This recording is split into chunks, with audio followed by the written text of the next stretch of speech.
మరికొద్ది గంటల్లో కుంభరాశి వారికి ఒక అసహ్యమైన విషయం తెలియబోతుంది. ఒక స్త్రీ చేసిన ఒక చెడు ప్రచారం, వ్యర్థ ప్రచారం ఇది. ఇన్నాళ్ళు మీ కుటుంబ సభ్యులు ఈ విషయాన్ని మీ దగ్గర దాచారు. ఆ యొక్క అసహ్యమైన విషయాన్ని మీరు మరికొద్ది గంటల్లో వినబోతున్నారు. ముందుగా ఆ విషయం తెలుసుకున్న వెంటనే మీకు కోపావేశాలు ఎక్కువ అవుతాయి. కుటుంబం మీద విరుచుకుపడతారు. జాగ్రత్త. కావాలని కాకపోయినా విషయం అటువంటిది. ఆ విషయం మీకు చెప్పలేదు అనే కోపం తప్ప వారి మీద మీకు ఎటువంటి కోపము ఉండదు. కానీ వారి వైపు నుంచి కూడా మీరు ఆలోచించాలి.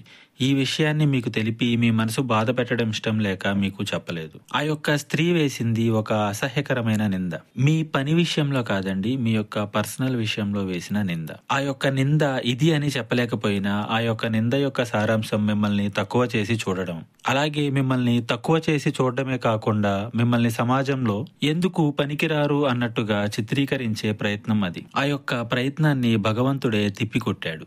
అందుకే విషయం ఇప్పటి వరకు మీ వద్దకు చేరలేదు. ఆ యొక్క స్త్రీ ఎవరైనా కావచ్చు, మీ చుట్టూరా ఉన్నారని గుర్తుంచుకోండి. ఆ యొక్క స్త్రీ ఎవరో తెలిసినా కూడా మరలా వారి యొక్క మాయమాటల్లో మీరు పడవద్దు. ఇది భగవంతుడే ఇచ్చిన అవకాశంగా వినియోగించుకోవడానికి ప్రయత్నం చేయండి. ఇంకా మీకు ఇతరత్ర ఎటువంటి సమస్యలు సందేహాలున్నా ఒకసారి గురువు గారిని సంప్రదించండి.